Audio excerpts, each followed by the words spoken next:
Hello बच्चों, कैसे हो आप सभी लोग। तो जेई मेन 2023 का जो 24 जनवरी को मॉर्निंग शिफ्ट में पेपर हुआ था फिजिक्स का, उसको अपन पूरा कंप्लीटली डिस्कस करने वाले हैं। जितने क्वेश्चन अवेलेबल है मेरे पास उन सबको डिस्कस कर लेते हैं। जैसे मेरे पास आपको क्वेश्चन नंबर 1 दिखाई दे रहा होगा। मैं चाहता था कि इस सेशन को लाइव लेकर आऊं, बट लाइव जितना अरेंजमेंट नहीं था। और मैं आपको एक बार बता दूं, जो मैंने पहले रिकॉर्ड किया था ना, वो मेरा वेनिस्ट हो गया है। अब मैं दोबारा रिकॉर्ड कर रहा हूँ, तो मुश्किल है अभी। आप अच्छे से शेयर कीजिए इसको, ताकि मैं जल्दी से जल्दी बोर्ड वगैरह लेके आऊँ, ठीक वाला अरेंजमेंट हो जाए, ताकि मैं आपके साथ लाइव क्लास भी ले सकूँ। ठीक है बेटा। तो पहला क्वेश्चन क्या बोल रहे थे, kinetic energy of A particle is 1000 joule with the mass 2 kg, find the momentum for the particle.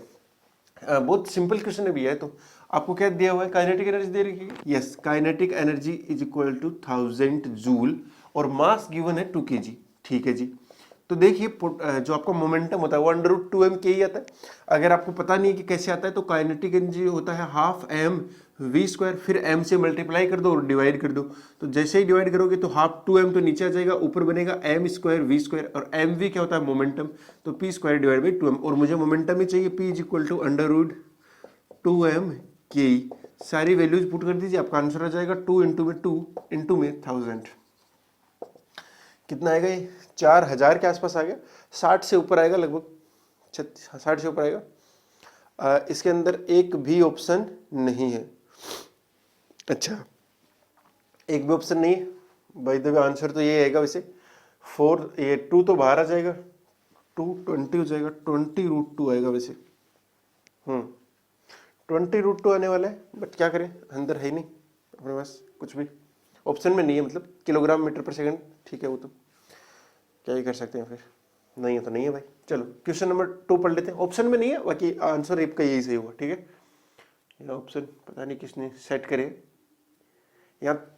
अगर 1000 नहीं की जगह 10,000 होगा तो मेरे ख्याल से 200 आ जाएगा, फिर आएगा 200, अदरवाइज नहीं आ पाएगा। चलिए question number 2, a particle is projected vertically upward, मतलब ऊपर की ओर फेंका गया, reaches 136 metre height. What will be the maximum range for the particle projected with the same speed.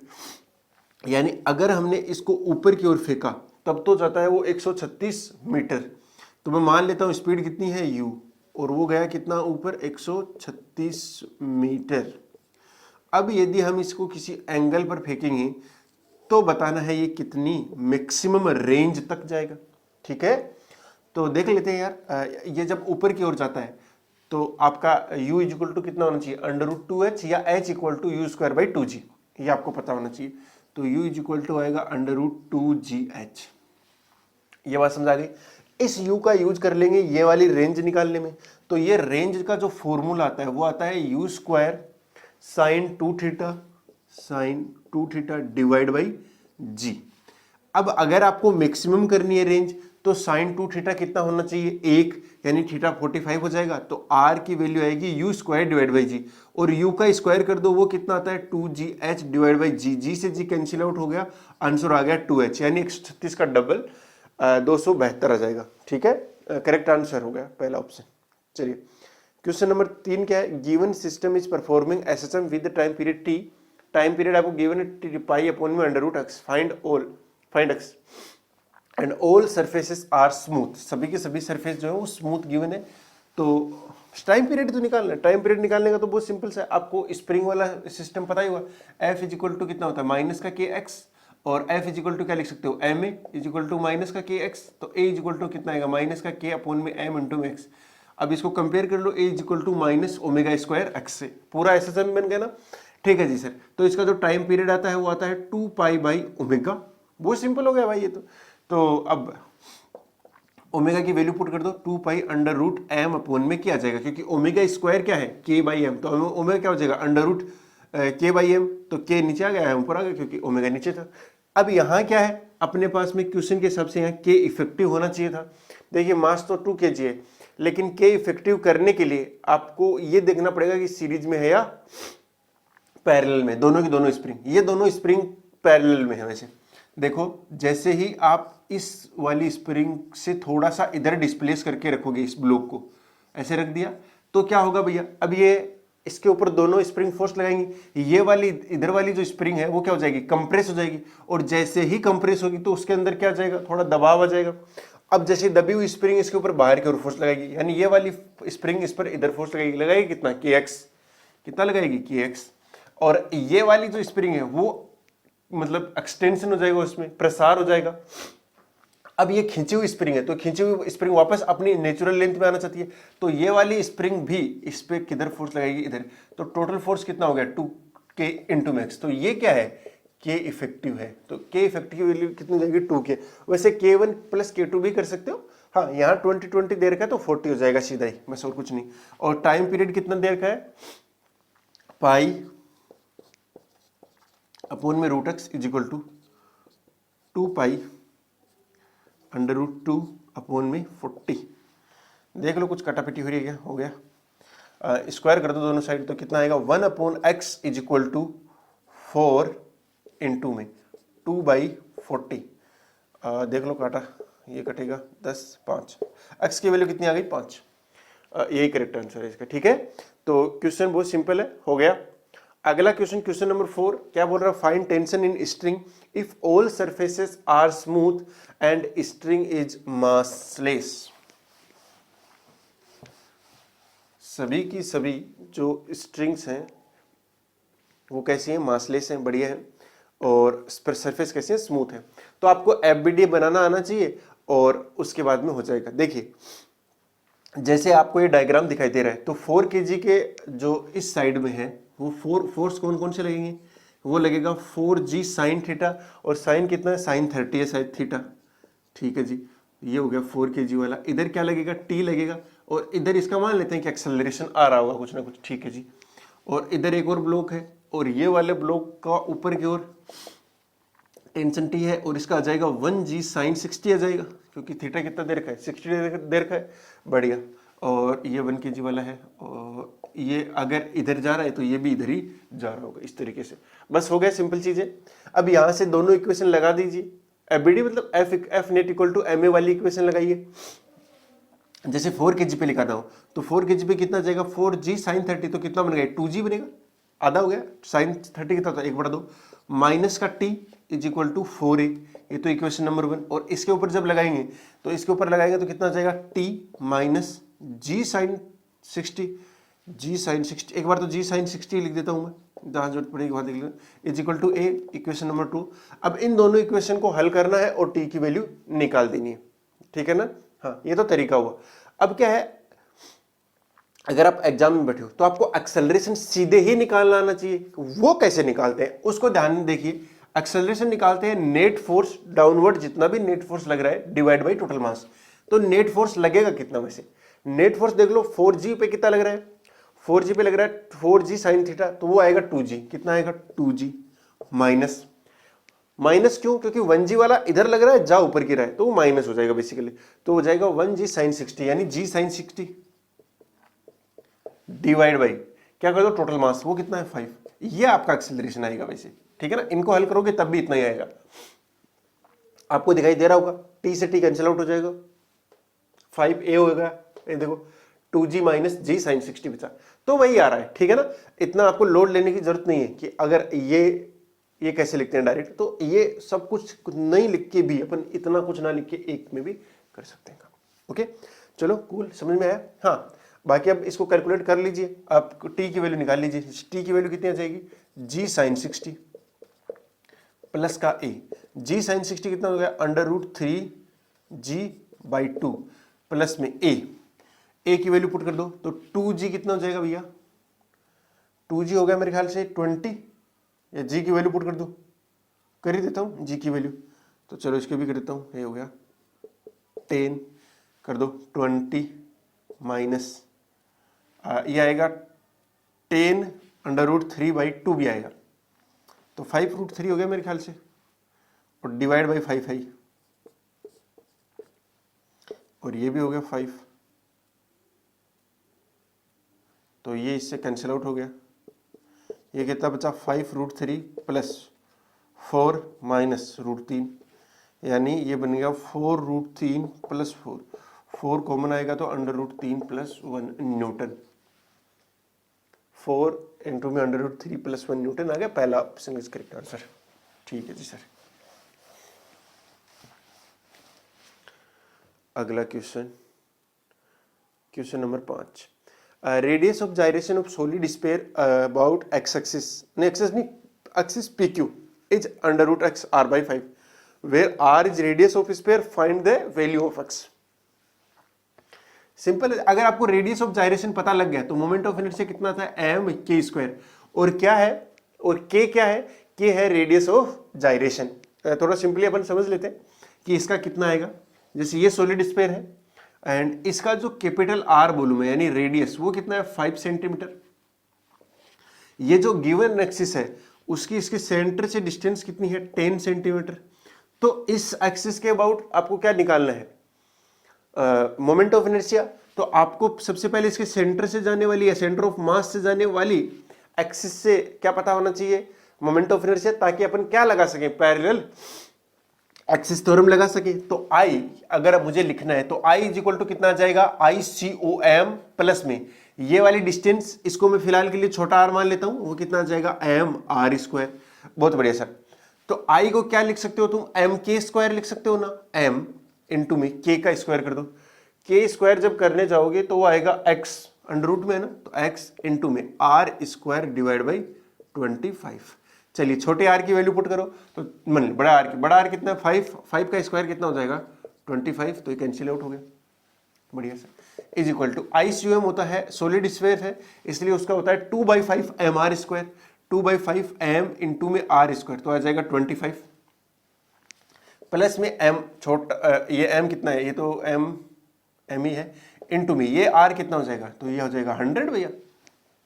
ठीक है, कुछ नहीं है यार, यहां से x निकालना है, सारे m से m कैंसिल आउट हो गया, बचेगा कौन, इधर तो x ही बच गया। इज इक्वल टू काटो जरा, 5 बार कटेगा, 5 दूनी 10 प्लस 100 उधर बच गया, कितना आएगा 110। दैट्स इट, आंसर आ गया। ठीक है बेटा।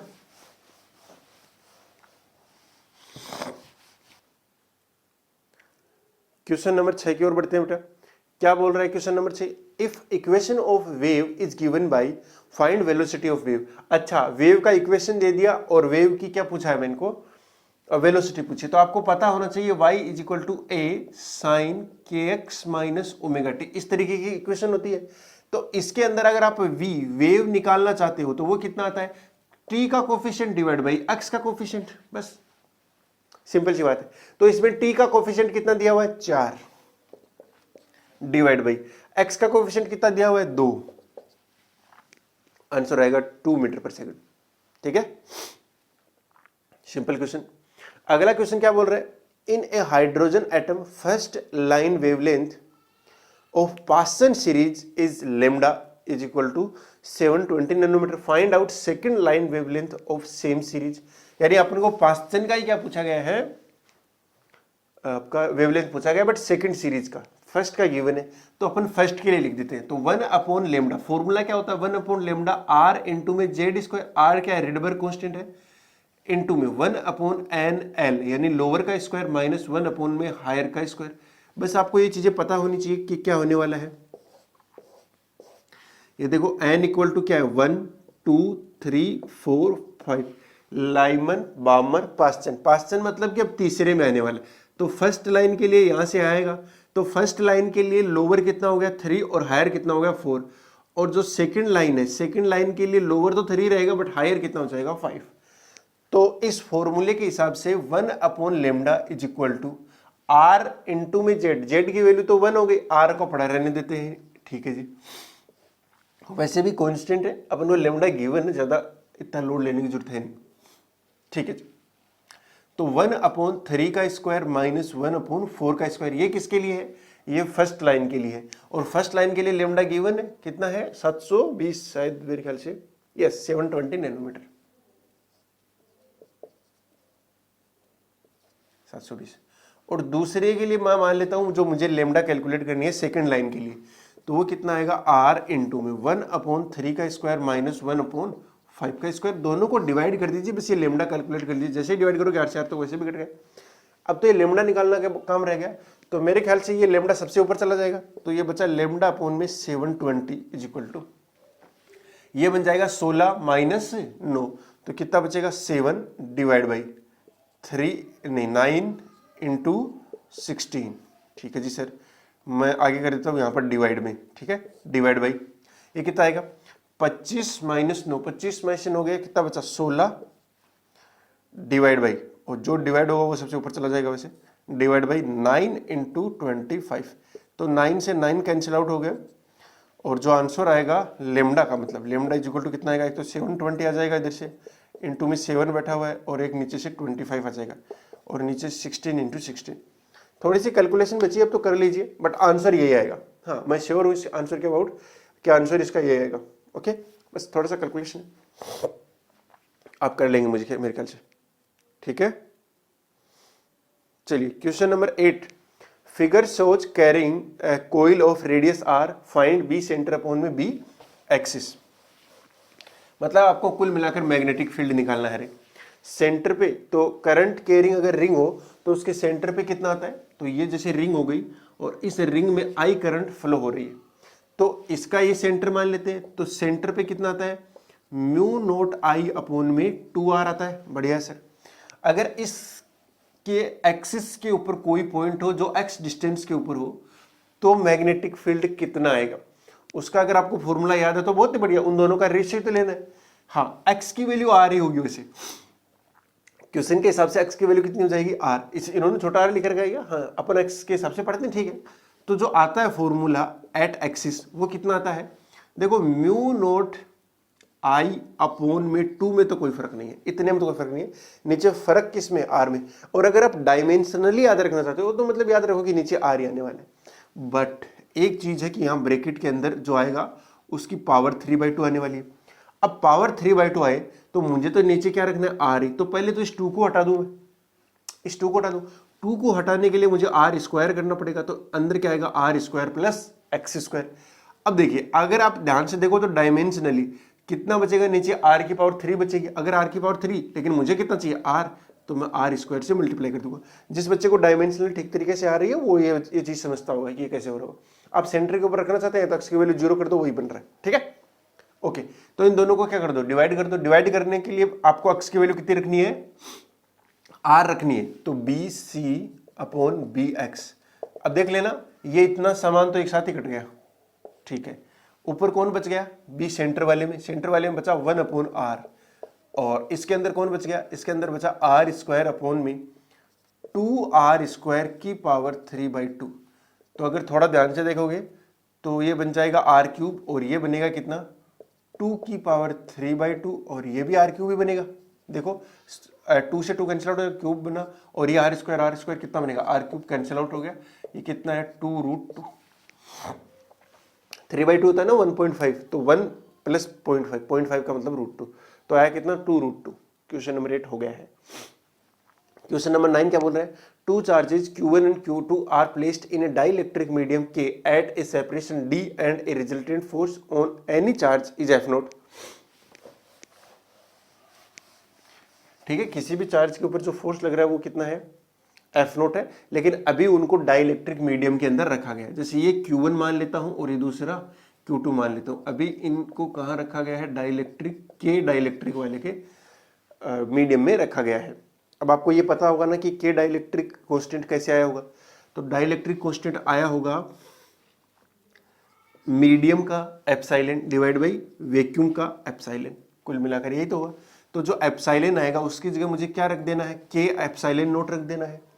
तो मुझे फोर्स की वैल्यू निकालनी है। फोर्स की वैल्यू आती है जो अभी मीडियम में गिवन है, ठीक है ना, और मीडियम में F0 गिवन है, वो आएगा 1 अपॉन में 4 पाई एप्सिलॉन, क्योंकि मीडियम का ही लेंगे ना अपन एप्सिलॉन, और एप्सिलॉन की जगह क्या लिख सकता हूं मैं, के एप्सिलॉन नोट।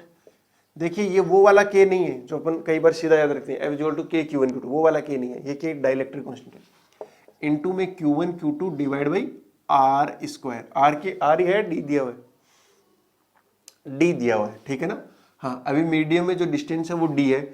अब आगे पूछ रहा है if both are placed in air, यदि दोनों को हवा में रख दे, then what should be the separation between them so that they experience same force. मतलब फिर भी वो सेम फोर्स ही करें। ऐसा कुछ जुगाड़ कर दो तो मतलब डिस्टेंस बढ़ानी पड़ेगी। पहली बात तो हवा के अंदर वो ज्यादा दूर रखेंगे फिर भी फोर्स सेम ही लगाएंगे, बजाय इसके कि मीडियम में उनको थोड़ा पास रखना पड़ेगा। तो पहली बात तो जो ऑप्शन डी से ज्यादा होगा वो करेक्ट हो जाएगा, ठीक है ना, ये देख लेना। बट अपन को पूरा ही निकालना है, तो जो एफ डेस मान लेते हैं वो कितना आएगा, 1 अपॉन हवा के लिए 1/4 पाई एप्सिलॉन नॉट इनटू में Q1 Q2, और वो मान लेता हूं कितनी डिस्टेंस पे रख दिया, r डिस्टेंस पे रख दिया। जैसे ये है ना, हाँ, फोर्स फिर भी कितना रहना चाहिए, एफ नोट ही रहना चाहिए, तो बट डिस्टेंस चेंज हो जाएगी। डिस्टेंस क्या हो जाएगी, चेंज। तो देखो एफ नोट से एफ नोट कैंसिल आउट हो गया, 4 पाई एप्सिलॉन नोट से 4 पाई एप्सिलॉन नोट भी गया, Q1 Q2 से के भी गया, के बच गया भाई, इधर बचेगा 1/1 इज इक्वल टू, ये सब कुछ मामला ऊपर ये चला गया r², यहाँ बचेगा कौन, kd²। मुझे r चाहिए, r इज इक्वल टू आएगा √kd या d√k। देख लो कौन सा ऑप्शन सही है, d√k तीसरा सही हो गया। 10वां क्वेश्चन क्या बोल रहा है, if a magnetic force on 10 centimetre portion of one wire is F1, now distance is half and current is double, okay, then force on the same portion. अच्छा, उसी पोर्शन पे अपन को क्या निकालना है, फोर्स निकालना है। आप तो ये ध्यान में रखो कि जैसे ये वाला वायर हो गया, ओके, और इसके अंदर से कितनी करंट फ्लो कर रही है, 10 एम्पियर की इनफाइनाइट लेंथ का है, और इसके बगल में एक और है 10 एम्पियर, तो मतलब करंट दोनों के अंदर क्या है, सेम ही है, आई मान लेते हैं। और इन दोनों के बीच का जो सेपरेशन है वो कितना है, अभी 10 सेंटीमीटर है, ऐसे गिवन नहीं। किसी एक वायर के ऊपर जो सेम पोर्शन लेना है, हर बार कितने का लेना है, 10 सेंटीमीटर का ही लेना है। और जो कंडक्टिंग करंट कैरिंग वायर होता है उसके ऊपर जो फोर्स आता है वो कितना आता है, बिल आता है, कितना आता है, बिल आता है। ठीक है सर, अपन निकाल लेते हैं फिर इसको। Now distance is half and current की डबल। अच्छा, तो पहले फोर्स निकाल लेते हैं।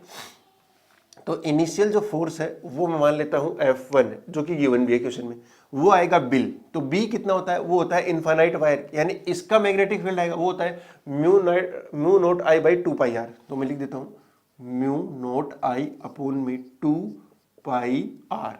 आर को, आर तो डिस्टेंस हो गया ना D, तो D डिस्टेंस हो गया इनटू में दूसरे की करंट यानी I है BIL, और वो लेंथ हर बार दोनों में ही क्या रहने वाली है, सेम रहने वाली है।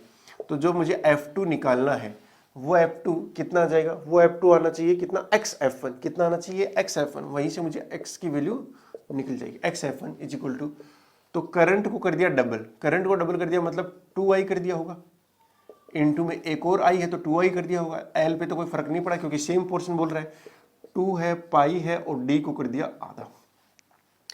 कुल मिलाकर 2 2 दूनी 4, और ये 2 ऊपर और चला जाएगा तो 8 हो गया। कुल मिलाकर कितना हो गया, 8 हो गया। तो जब दोनों को डिवाइड करूंगा मैं तो कितना आएगा, 1/x इज इक्वल टू 1/8 आएगा। तो x की वैल्यू कितनी आ गई, 8।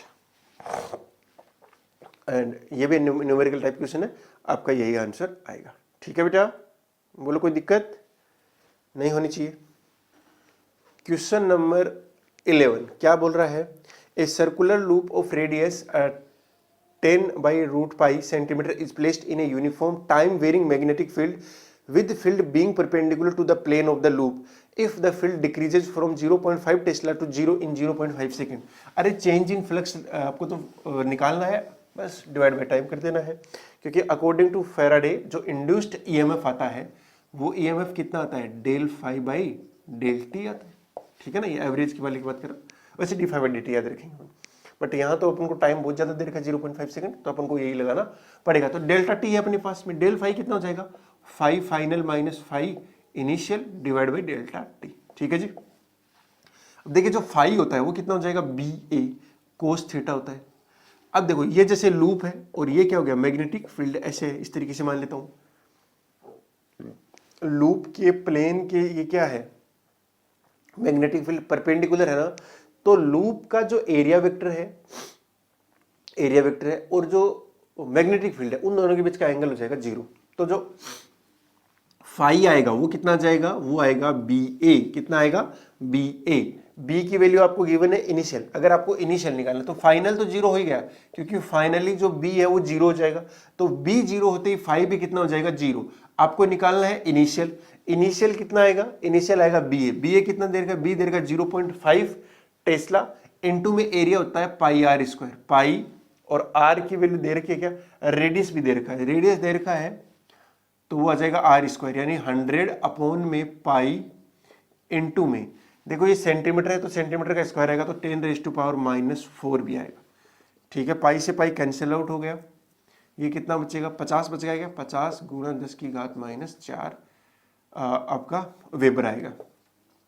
ठीक है, तो इंड्यूस्ड ईएमएफ निकालना है तो ये आ जाएगा ऊपर। क्यों ये ऊपर क्यों आएगा, क्योंकि ये तो जीरो है, 5 फाइनल तो।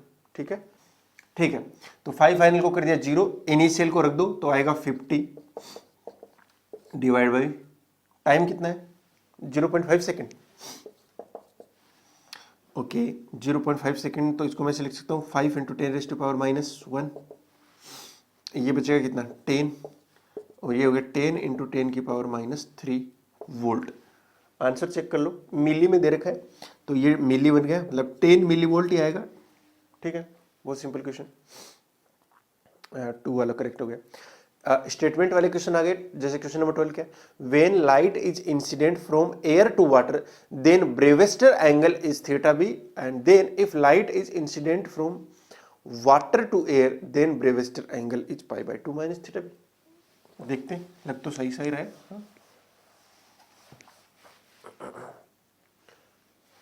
ये क्या है भैया, सरफेस हो गई मान लेते हैं, और इधर से इधर आया, ये एयर हो गया और ये वाटर हो गया, ये नॉर्मल है, एक इधर चली जाती है और एक इधर आ जाती है, इन दोनों के बीच का एंगल अगर 90 डिग्री है तो ये ब्रेविस्टर θb बनता है।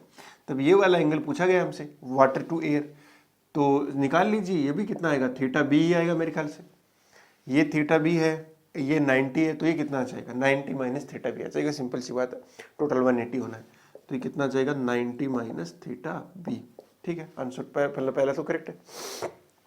दूसरा क्या बोल रहे हैं, when light goes from air to any medium of refractive index mu, जैसे देन ब्रेविस्टर एंगल कितना होगा, वो 10 की टर्म्स में आता नहीं है, mu is equal to 10 IB, आपको याद होगा ये वाली चीज, तो बस IB is equal to 10 inverse mu, वही तो लिख रहेगा इन्होंने। ठीक है, दोनों ही करेक्ट है फिर तो।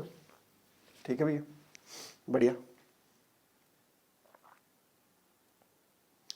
अगला question, question number 13, a cylinder has inner radius 2 mm and outer radius 4 mm, the resistivity of its material is 2.4 × 10⁻⁻5 ohm metre and its length is 3.14 pi दे दो, पाई मीटर कुल मिलाकर।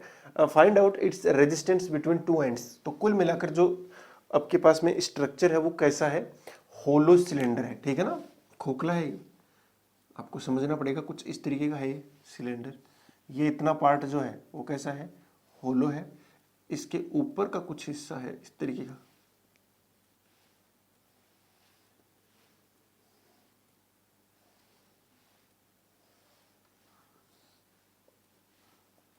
इस तरीके से।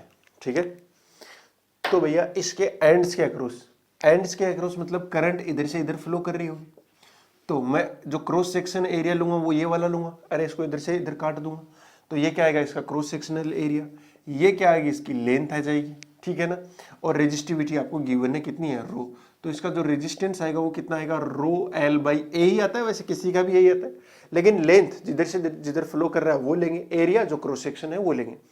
सिंपल चीजें सारी गिवन तो है आपको, तो रख दीजिए R इज इक्वल टू रो कितना है 2.4 ×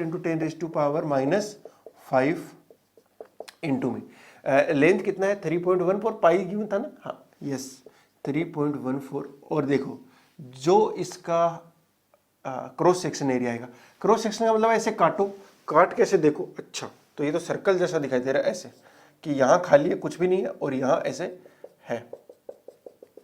ठीक है ना, हाँ तो ये एरिया चाहिए, तो ये कितना हो जाएगा πr2 - r1 का स्क्वायर, πr2 - r1, इस तरीके से πr2 स्क्वायर - r1 स्क्वायर, ऐसे करेंगे, πr स्क्वायर होता है।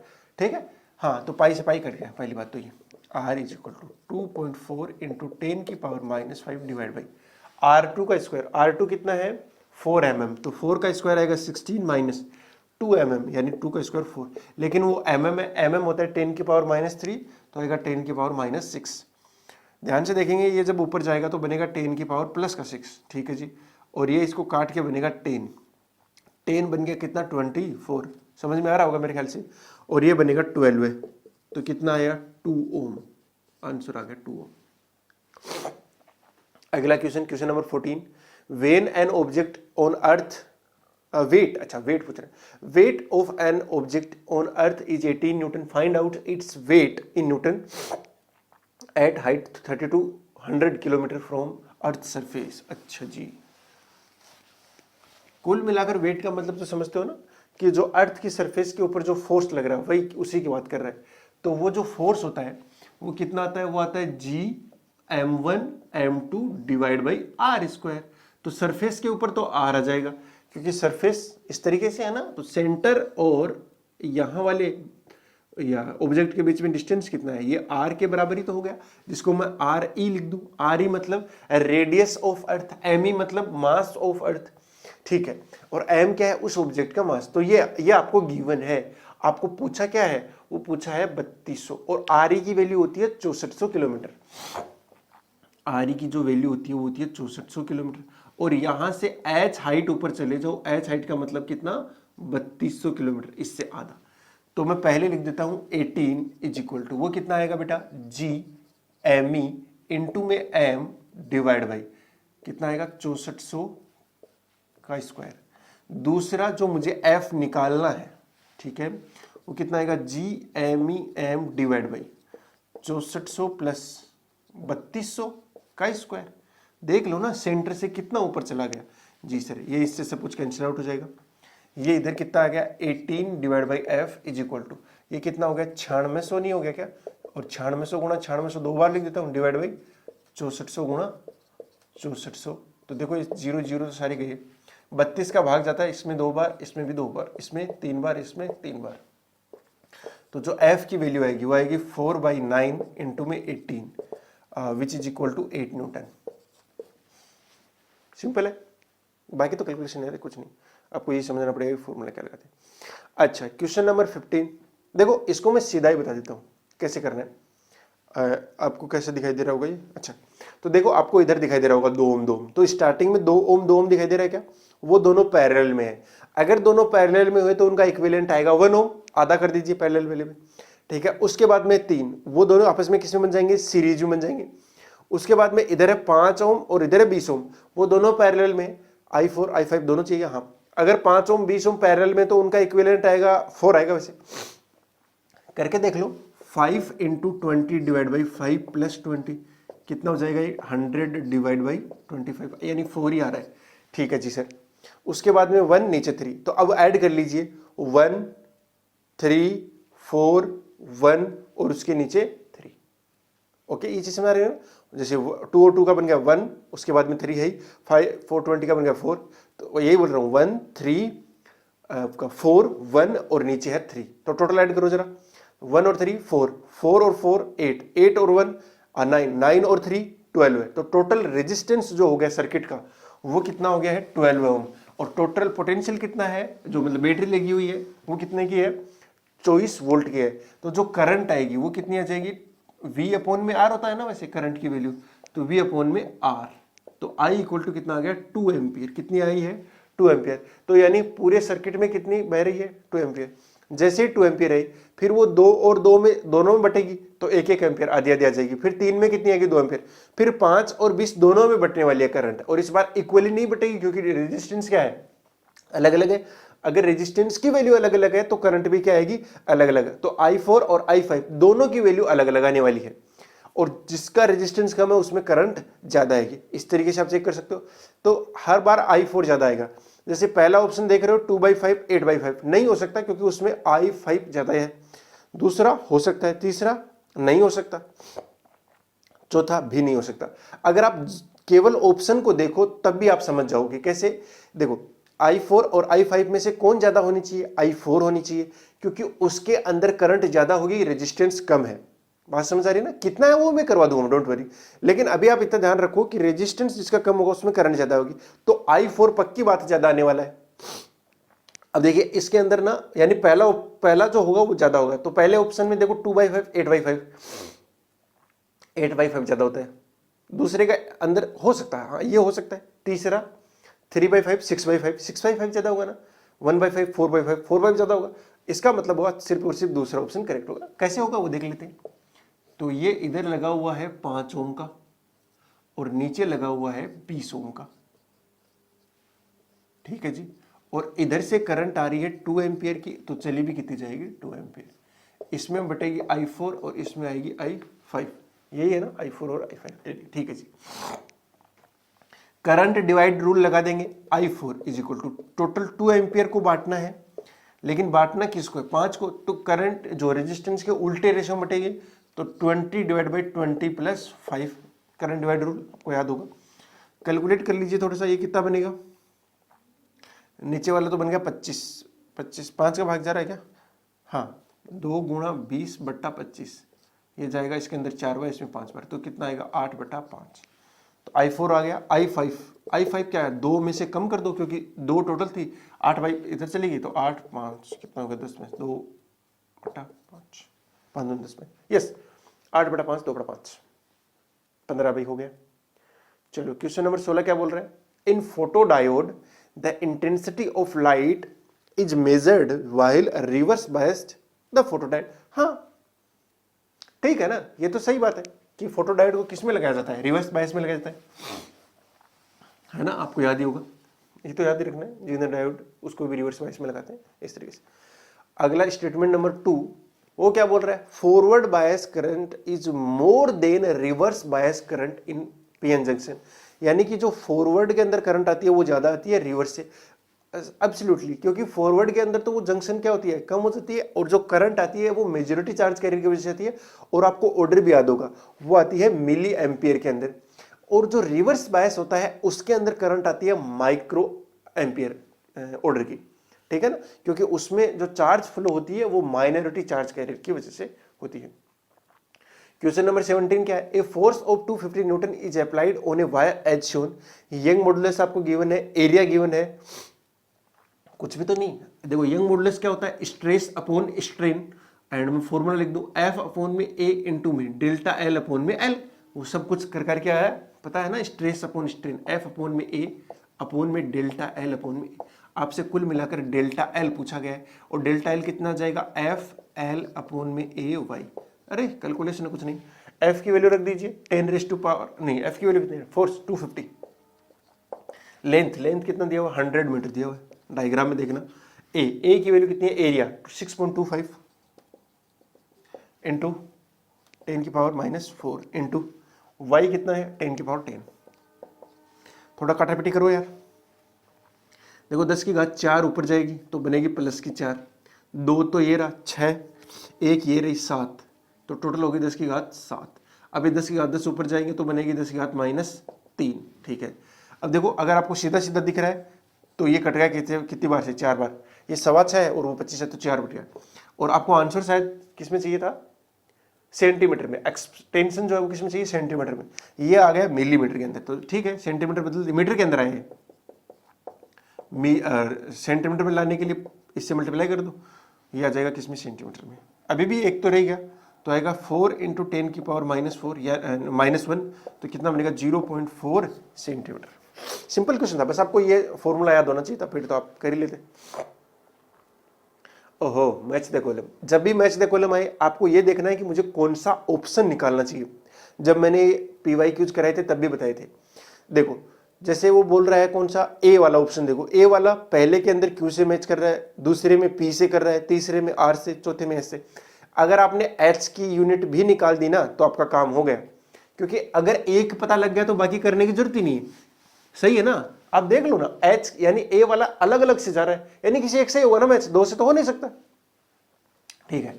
तो जो ए है वो है प्लांक कांस्टेंट यानी H, और E बराबर कितना होता है, HF होता है ना, hc/λ वाला, HF याद रखो आप तो, ठीक है ना। F की ये तो क्या हो गया, ये तो इसकी तो जूल होती है, और इसकी क्या होती है भैया, इसकी यूनिट होती है सेकंड इनवर्स, क्या होती है सेकंड इनवर्स। H निकाल लो तो H आएगा E अपॉन में F, यही आएगा ना। E होता है जूल और ये होता है सेकंड, ठीक है जी सर। जूल होता है न्यूटन मीटर अपॉन में सेकंड, ठीक है। और ये न्यूटन मीटर क्या होता है, न्यूटन मीटर होता है F बराबर ma मास इंटू में एक्सेलरेशन, यही तो होता है। तो H बराबर आएगा किलोग्राम इंटू में एक्सेलरेशन होता है मीटर पर सेकंड स्क्वायर, यही तो होता है, इनटू में मीटर अपॉन में सेकंड, कुल मिलाकर ये नहीं बन गया किलोग्राम मीटर स्क्वायर अपॉन में सेकंड क्यूब। तो इसका जो डायमेंशन होगा वो कितना जाएगा, वो आएगा m की पावर 1 l की पावर 2 t की पावर -3। किससे मैच हो रहा है, वही आंसर हो गया। तो आपका a वाला जो मैच हो रहा है पहले से नहीं हो रहा, दूसरे से हो रहा है।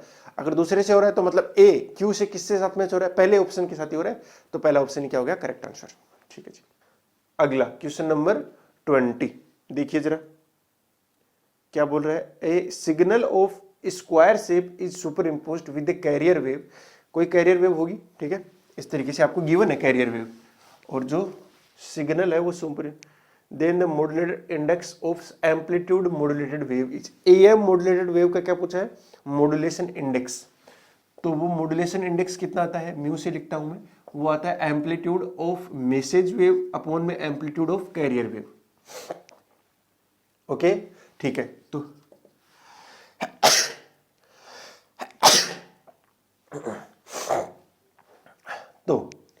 अगर आप मैसेज वेव का एम्पलीट्यूड देखना चाहते हो तो डायग्राम देखो, उसके अंदर एम्पलीट्यूड कितने तक जा रहा है, 1 तक जा रहा है ना, तो आएगा 1 डिवाइड बाई कैरियर का एम्पलीट्यूड देख रहे हैं तो वो इक्वेशन देखो, ये आपको इक्वेशन दिख रही होगी यहां से, कितना आ रहा है 2 sin ओमेगा टी माइनस के एक्स, कितना आएगा 2 आ जाएगा, तो आएगा 1/2। चलो सिंपल हो गया। Question number 21, if temperature of gas is increased from -73 centigrade to 527 degree centigrade, then its RMS velocity becomes double. अच्छा तो भैया आरएमएस वेलोसिटी कितनी होती है, वी आरएमएस होती है √3 RT बाई m, मेरे ख्याल से ये होती है।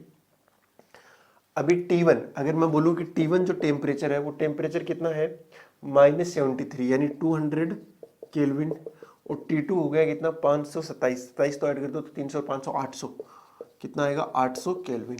तो अब निकाल दो यार V1 अपॉन V2 कितना आएगा, √T1 अपॉन T2 आएगा, T1 200/800 कितना बनेगा 1/4, 1/4 का वर्ग स्क्वायर रूट 2 कर दो तो आ रहा है 2V1 बराबर V2। यस डबल हो गई, देखो V2 जो आ रही है V1 की क्या आ गई डबल, यही तो हम चाहते थे। ठीक है, अगला question, product of pressure and volume is equal to translational kinetic energy of an ideal gas. अच्छा तो काइनेटिक एनर्जी कितनी होती है 3/2 PV होती है मेरे ख्याल से, तो मेरे ख्याल से क्या मतलब इतनी होती है, ठीक है ना, जब अपन कैलकुलेट करते हैं तो। अब भैया ये तो नहीं आ रहा, पीवी के प्रोडक्ट नहीं आ रहा, ये तो फॉल्स हो गया, वैसे भी हाँ फॉल्स है। ठीक है, सिंपल क्वेश्चन है। अगला क्वेश्चन, क्वेश्चन नंबर 22 क्या बोल रहे हैं, आरएलसी सर्किट एसी वाला है। एसी वाले में तो बस फॉर्मूले अगर आपको याद है ना तो उतना सिंपल क्वेश्चन आता हो जाएगा। Calculate the ratio of the quality factor and band width. तो सबसे पहले क्वालिटी फैक्टर मेजर कर लेते हैं। क्वालिटी फैक्टर का आता है मेरे ख्याल से अंडर रूट L/C इंटू में 1/R, यही आता है ना, ठीक है हाँ यही आता है। तो quality factor is equal to आता है 1/R की वैल्यू कितनी है 5 ओम, इंटू में L की वैल्यू कितनी है 0.2, C की वैल्यू कितनी है 0.2 माइक्रोफेरेड, तो 0.2 इंटू में 0.2 इंटू 10 की पावर माइनस है क्योंकि माइक्रोफेरेड दे रखा है, तो 2 इसे तो कैंसिल होगा 5 इंटू ये बाहर रहेगा 10 की पावर -3। ठीक है, 10 की पावर ऊपर भेज दो उसको, 10 की पावर 3 डिवाइड बाई 5, ये क्वालिटी फैक्टर आ गया। अब बैंडविड्थ और निकाल देते हैं, बैंडविड्थ कितना आता है R/L आता है मेरे ख्याल से, तो बैंडविड्थ जो आता है वो आता है R/L। R की वैल्यू कितनी है 5 डिवाइड बाई L की वैल्यू कितनी 0.2, दोनों में डिवाइड कर दो, ये अपन को चाहिए था, तो ये कितना आएगा 0.2 गुणा 10 की घात 3/5 गुणा 5, इसको लिख दो 1000, ये 25 हो गया, 25,000 हो जाएगा 40, ये हो गया 2/10 4, 8 आएगा मेरे ख्याल से answer. Yes 8 is correct answer. अगला क्वेश्चन नंबर 23 रेडियो एक्टिव वाला क्वेश्चन है और बहुत सिंपल क्वेश्चन है। देखिए इसके अंदर अल्फा बीटा अगर गामा मेरे को दिख रहे हैं, शायद अल्फा निकल रहा है, कभी बीटा नेगेटिव बीटा पॉजिटिव ये सारे निकल रहे हैं। होता क्या है, जब जब अल्फा निकलेगा, जेड एक्स से इस तरीके से लिख लीजिए, जब जब अल्फा निकलेगा इसमें 2 की कमी कर दो और इसमें 4 की कमी कर दो, ये तो किसके लिए अल्फा के लिए। अगर बीटा माइनस निकले, क्या निकले माइनस बीटा निकले, या ऐसे लिखते हैं बीटा माइनस या बीटा प्लस पार्टिकल निकले, अगर बीटा माइनस निकलता है तो जेड में एक इंक्रीज कर दो, ए के साथ कोई छिड़कानी नहीं। बीटा प्लस लिखता है तो जेड में से एक की कमी कर दो, कोई और ए के साथ कोई छिड़कानी नहीं। और अगर गामा निकलता है तो किसी भी के साथ भी कोई छिड़कानी नहीं करनी है, ना जेड के साथ में ना ए के साथ में। तो देखो पहला जो है 84 से किस, जैसे आपको गिवन है यहाँ पर 84x 218, इसमें से क्या निकला, एक अल्फा निकला। जैसे ही अल्फा निकलेगा इसमें कितनी कमी आएगी, 2 की, तो ये y बन गया या a बन गया, चलो a बन गया, इनटू में इसमें 4 की तो 214। अब अगेन इसमें से क्या निकला, बीटा माइनस निकला है। बीटा माइनस निकलते ही इसमें एक जोड़ दो 83 और ये b बन गया, और ऊपर वाले में कोई फर्क नहीं पड़ेगा। फिर अगेन अल्फा निकाल दो, तो जब अल्फा निकलेगा तो इसमें अगेन 2 की कमी आ जाएगी 81, और ये बन गया होगा c, और ऊपर वाले में कोई कमी नहीं 4 की आ जाएगी, 210 आएगा। अल्फा निकला है ना, फिर 4 की आ जाएगी, बढ़िया। उसके बाद में अगेन बीटा पॉजिटिव निकला है, तो जैसे बीटा पॉजिटिव निकलेगा इसमें एक की कमी कर दो, 80 डी 210। इसके बाद में मेरे ख्याल से क्या निकला है, गामा, यस। तो गामा जैसे ही निकला तो किसी में कोई चीज कमी नहीं आएगी, यह बन गया वाई, तो ये आएगा 80 210, 80 210, option B is correct answer. ठीक है, बहुत सिंपल हो गया। क्वेश्चन नंबर 24 क्या बोल रहा है, 1 gram liquid is converted into vapour, okay, into vapour under 3 × 10⁵ pascal, यानी प्रेशर गिवन है। 10% of heat is used to expand volume by 1600 centimetre cube. What is the increase in internal energy, यानी कुल मिलाकर अपने को क्या दी गई थी, हीट दी गई थी, वो कुछ तो वर्क डन में, कुछ इंटरनल एनर्जी, आपसे ये पूछा गया है। तो आपको पहले क्या निकालना पड़ेगा, वर्क डन निकालना पड़ेगा। तो वर्क डन आएगा P इंटू में डेल्टा V, पता है ना।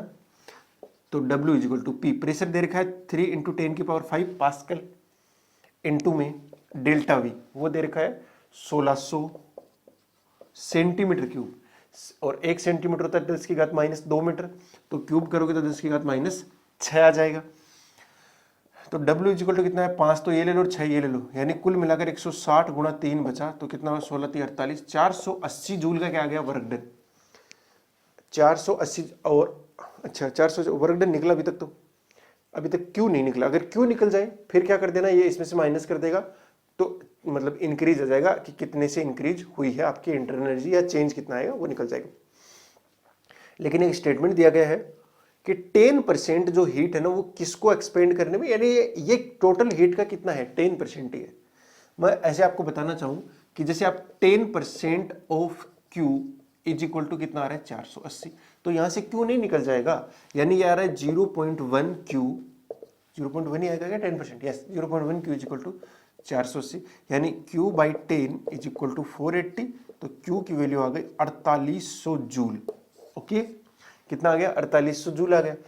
तो अब तो निकल ही जाएगा DU, या चेंज इन इंटरनल एनर्जी, कितना आएगा, 4800 में से कम कर दो 480, ये लगभग कितना है, 500 ना, 500 कम करो 4300, लेकिन 20 कम था तो 20 और ऐड कर दो, 4320 जूल। सही होना चाहिए, हाँ बिल्कुल करेक्ट आंसर, कुछ था ही नहीं ऐसा। ओके, 25 वाला क्या है भैया, choose the correct option based on the following statements. पहला क्या है, photo electric effect is explained by wave theory, ना ना ना ना ना ना, वो हमेशा पार्टिकल यानी जो फोटोन थ्योरी है ना उससे एक्सप्लेन किया जाता है, वेव से तो नहीं किया जाता। दूसरा क्या, स्टॉपिंग पोटेंशियल में डिपेंड ऑन वर्क फंक्शन। देखिए जो स्टॉपिंग पोटेंशियल होता है वो किस पे डिपेंड करता है, आने वाले फोटोन की फ्रीक्वेंसी पे करता है, ना कि वर्क फंक्शन पे। जितनी ज्यादा फ्रीक्वेंसी होगी उतना ही क्या होगा, आपका स्टॉपिंग पोटेंशियल आएगा, तो वो वर्क फंक्शन पे तो नहीं कर रहा मेरे ख्याल से। यानी पहला ही वैसे रोंग है, तो पहला रोंग होने की वजह से ऑप्शन छाड़ दो, कौन कौन सा, यानी ऑप्शन नंबर 1 और ऑप्शन नंबर 2 बाहर हो गए। अब देखो सी वाला, if the intensity of light increases then photo electric current also increases, बहुत सही स्टेटमेंट है, इसमें तो कोई दो राय नहीं है।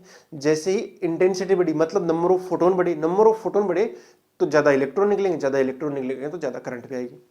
डी वाला ऑप्शन क्या, if intensity of light increases then maximum kinetic energy of photo electric increases, नहीं वो तो इंक्रीज नहीं करती, वो तो फ्रीक्वेंसी इंक्रीज करती है तब करता है ना। मैक्सिमम काइनेटिक एनर्जी कब आपकी इंक्रीज करती है, जब आने वाले फोटोन की एनर्जी ज्यादा हो, अगर वो एनर्जी कम है तो नहीं करेगा, समझ रहे हो ना, हाँ ओके जी। Question number 26, if vector A and vector B are perpendicular to each other. Perpendicular मतलब डॉट प्रोडक्ट कितना आ जाएगा 0, ठीक है। And also 2a minus 3b is equal to -4, बढ़िया। If a by b is equal to x by 2 the value of x, okay. निकाल देते हैं। तो पहले अपन इन दोनों का डॉट 0 कर देते हैं। तो डॉट 0 करो, देखो आपको दिख रहा होगा 3i minus 2j plus b के। तो i का i के साथ, j का j के साथ और k का k के साथ करेंगे तो a 3 और a क्या आएगा 3a, ओके। अगला क्या आएगा -2 और 7/2, तो 2 से 2 कट गया, माइनस का 7 बचेगा। और क्या आएगा j k का k के साथ यानी b और 2 यानी 2b आ जाएगा, प्लस का 2b is equal to 0।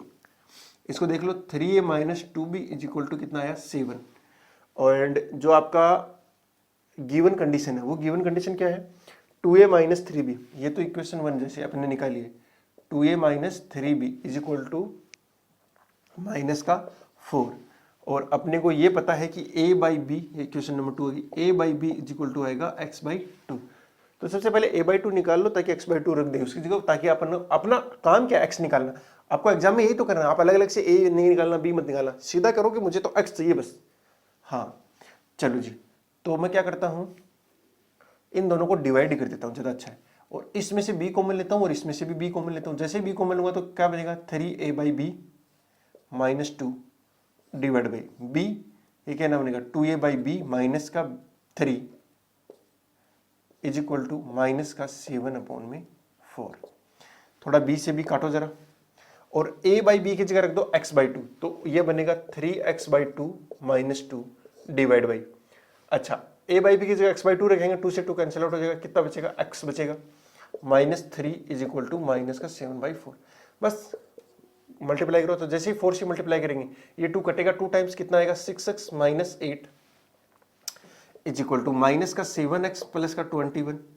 7x को इधर ले आओ तो कितना हो जाएगा 13x, 8 को इधर ले जाओ, एक मिनट कुछ गड़बड़ी कर दी क्या हमने, नहीं, ये कितना हो गया 7 से 13 और ये 4 दूनी 8 उधर जाएगा, 21 8 29 आ रहा है।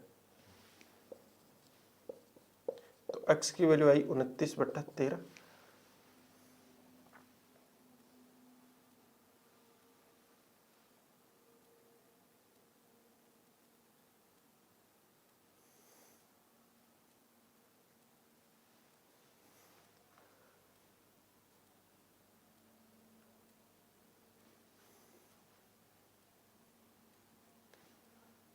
ओ हमने एक मिस्टेक कर दी, यहाँ पे क्या आएगा ये प्लस आएगा, यहाँ पे क्या आएगा ये प्लस आएगा, ओके। तो यहाँ पर भी क्या जाएगा ये प्लस आ जाएगा, क्या आएगा प्लस आएगा, ये प्लस आएगा, ये 8 इधर का जाके माइनस का हो जाएगा।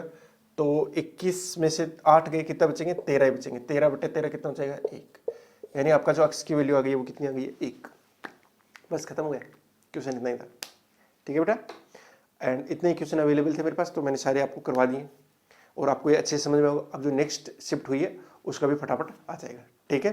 ज़्यादा से ज़्यादा शेयर कीजिए इसको, अपने फ्रेंड्स को पहुंचाइए और अच्छे से आप पढ़िए, ठीक है बेटा। चलो, wishing you all the very best, मिलते हैं नेक्स्ट क्लास में, तब तक के लिए बाय, जय हिंद।